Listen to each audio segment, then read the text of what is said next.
15 अगस्त 1947 देश का पहला स्वतंत्रता दिवस। उस शाम दिल्ली के प्रिंसेस पार्क में ब्रिटिश का झंडा उतारकर तिरंगा फहराया जाना था। तब वहां 30,000 लोगों के इकट्ठा होने का अनुमान लगाया गया था, लेकिन हकीकत में 5 लाख लोगों का सैलाब उमड़ पड़ा। खुद जवाहरलाल नेहरू और लॉर्ड माउंटबेटन को समझ नहीं आ रहा था कि मंच तक जाए कैसे। पंडित नेहरू को लोगों के कंधों पर चढ़कर मंच तक पहुंचाने की जद्दोजहद करनी पड़ी और लॉर्ड माउंटबेटन तो अपनी बग्गी के बाहर से ही नहीं निकल पाए। लॉर्ड माउंटबेटन की बेटी पामेला कहती हैं कि जब मैं वहां पहुंची तो पंडित नेहरू ने मुझे चिल्लाते हुए कहा कि तुम लोगों के सिर और कंधों पर पैर रखते हुए मंच पर आ जाओ। वो बिल्कुल बुरा नहीं मानेंगे। तो मैंने कहा, मैंने ऊंची एड़ी वाली सैंडल पहनी है जो लोगों को चुभ सकती है। तब नेहरू फिर बोले, तो सैंडल को हाथ में लो और आगे बढ़ो। ये कहते हुए नेहरू भी लोगों के ऊपर से होते हुए मंच पर पहुंचे और फिर उन्हें देखते हुए मैंने भी अपनी सैंडल उतारकर हाथों में लिया और इंसानों के सरों पर कालीन की तरह पैर रखते हुए पहुंची, जहां मैं सरदार पटेल की बेटी मणिबेन पटेल के साथ जाकर खड़ी हो गई। उधर माउंटबेटन की बग्गी लोगों के सैलाबों के बीच इतनी बुरी तरह से फंस गई थी कि वो उसमें से उतरने की सोच भी नहीं सकते थे। इसलिए उन्होंने पंडित नेहरू की तरफ देखते हुए चिल्लाकर कहा, लेट्स होस्ट दी फ्लैग, यानी चलिए झंडा फहराइए। जिसके बाद प्रिंसेस पार्क में भारत का महान तिरंगा फहरा गया और माउंटबेटन ने अपनी बग्गी पर खड़े होकर ही तिरंगे को सलामी दी। जिसके बाद कुछ ऐसा हुआ जो अंग्रेजों के 200 सालों के शासन में कभी नहीं हुआ। जी हाँ, भारत की जनता ने पहली बार दिल से किसी अंग्रेज के नाम का जयकारा किया। वो थे लॉर्ड माउंटबेटन। हर तरफ एक ही नारा गूंज रहा था, माउंटबेटन की जय, पंडित माउंटबेटन की जय। उस दिन माउंटबेटन को वो सौभाग्य प्राप्त हुआ जो किसी अंग्रेज को नहीं हुआ था और उनकी आंखें खुशी से भर आईं। उस समय देश के करोड़ों देशवासियों ने आजादी का जश्न इतने बड़े स्तर पर मनाया कि जय हिंद जय भारत और भारत माता की जय के नारों की गूंज पूरी दुनिया के कोने कोने तक पहुंच गई।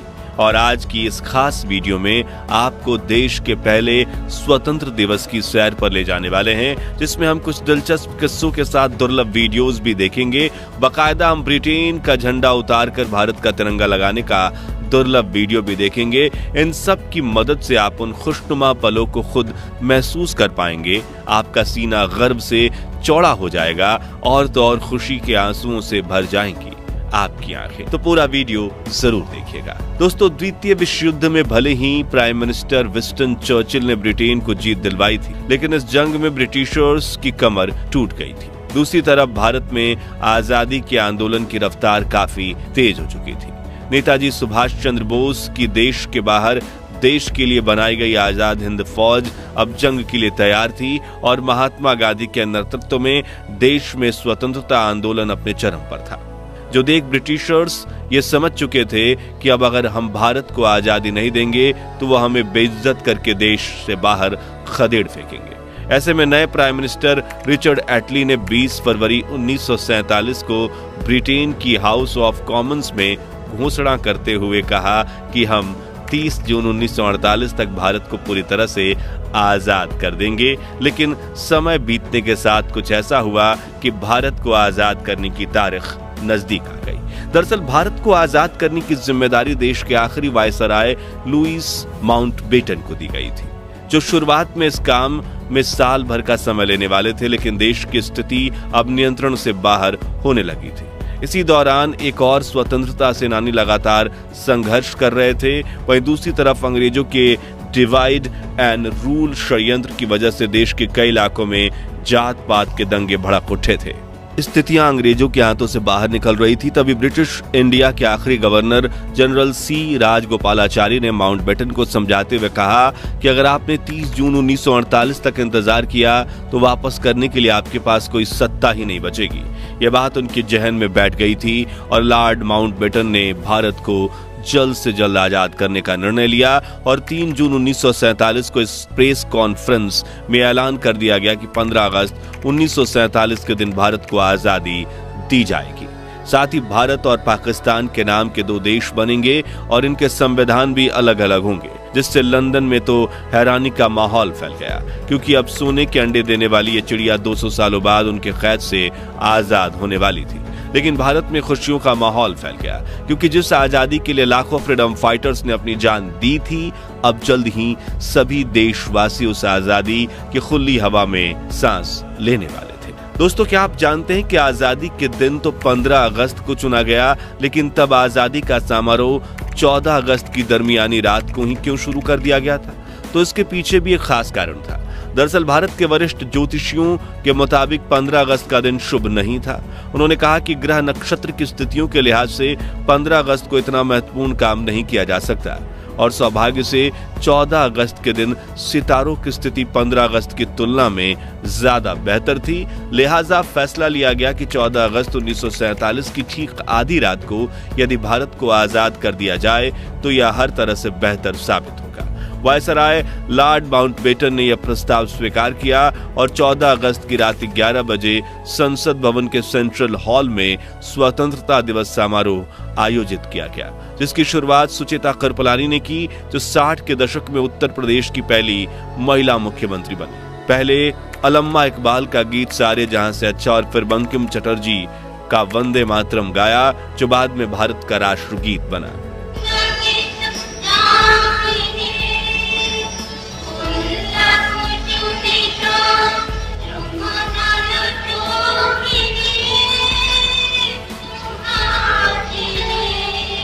ठीक 11:55 पर आजाद भारत के पहले प्रधानमंत्री जवाहरलाल नेहरू ने अपना प्रसिद्ध भाषण ट्रस्ट विद डेस्टिनी यानी कि नियति से मिलन शुरू करते हुए कहा, बहुत साल पहले हमने अपनी नियति से वादा किया था और अब वो समय आ गया है जब हम अपनी प्रतिज्ञा को पूरा करेंगे। पूरी तरह से या पूरी तरह से तो नहीं, लेकिन बहुत हद तक। आधी रात के समय जब दुनिया सो रही होगी, भारत जीवन और स्वतंत्रता के लिए जागेगा, आगे उन्होंने कहा। अच्छा है कि इस वक्त खास तौर से इस बात को याद रखें, इस आजादी के दरवाजे पर जब हम खड़े हैं, कि हिंदुस्तान किसी एक फिरके का मुल्क नहीं है, एक मजहब वालों का नहीं है, बल्कि बहुत सारे बहुत किस्म के बहुत धर्म और मजहबों का है। फिर घड़ी में जैसे ही रात के 12 बजे तो एक साथ कई शंख बजने लगे। वहां मौजूद लोगों की आंखों से आंसू बह निकले। महात्मा गांधी और सुभाष चंद्र बोस की जय के नारे से सेंट्रल हॉल गूंज गया। राष्ट्रपति सुभाष चंद्र बोस का 51 बैलों का रथ चंद्रबाबू की पापा देखिए, राष्ट्रपति सुभाष चंद्र बोस का 51 बैलों के रथ का तवारीखी जुलूस इतिहासगत। महात्मा गांधी की जय, महात्मा गांधी की जय, पंडित जवाहरलाल नेहरू की जय, पंडित जवाहरलाल नेहरू की जय। जिसके बाद आजादी के लिए शहीद हुए स्वातंत्र्य के सेनानियों की याद में 2 मिनट का मौन भी रखा गया। आजादी के शहीदों यानी आजादी की जंग में जान कुर्बान करने वाले बहादुरों की याद में 2 मिनट की खामोशी। वहीं बाहर तेज हवा के साथ बारिश में भी हजारों भारतीय इस क्षण का इंतजार कर रहे थे। जैसे ही नेहरू संसद भवन से बाहर निकले, मानो हर कोई उन्हें घेर लेना चाहता था। वरिष्ठ पत्रकार खुशवंत सिंह बताते हैं, हम सब रो रहे थे, एक दूसरे की भावनाओं में बह गए थे और आसपास में अनजान लोग भी खुशी से एक दूसरे को गले लगा रहे थे। कुछ समय बाद जवाहरलाल नेहरू और राजेंद्र प्रसाद लॉर्ड माउंटबेटन को औपचारिक रूप से भारत के पहले गवर्नर जनरल बनाने का न्योता देने पहुंचे। माउंटबेटन ने उनका अनुरोध तहे दिल से स्वीकार किया। उन्होंने पोर्ट वाइन की एक बोतल निकाली और अपने हाथों से अपने मेहमानों को वो शराब परोस दी। फिर अपना गिलास भरकर उन्होंने अपना हाथ ऊंचा किया, बोले टू इंडिया। जिसके बाद पंडित नेहरू ने उन्हें एक लिफाफा देते हुए कहा, इसमें उन मंत्रियों के नाम है जिन्हें कल शपथ दिलाई जाएगी। पंडित नेहरू के जाने के बाद जब माउंटबेटन ने यह लिफाफा खोला तो उनकी हंसी छूट गई, क्योंकि वो खाली था। पंडित जी आजादी के दिन इतने खुश थे कि वो उस लिफाफे में मंत्रियों के नाम वाला कागज ही रखना भूल गए थे। उस रात दिल्ली की सड़कों का वर्णन करते हुए एक अमेरिकन पत्रकार ने लिखा कि सड़कों पर लोग खुशी से चिल्ला रहे थे। हिंदू, मुसलमान और सिख सभी आजादी का जश्न मना रहे थे। ऐसा लग रहा था कि नए साल की पहली शाम का न्यूयॉर्क के टाइम स्क्वायर का नजारा। मित्रों, आजादी का ये समारोह सिर्फ दिल्ली तक सीमित नहीं था, बल्कि देश के हर कोने में स्वतंत्रता दिवस का जश्न मनाया जा रहा था। जैसे सपनों के शहर मुंबई में शहर के मेयर ने ताज जैसे खूबसूरत होटल में रात्रि भोज का आयोजन किया।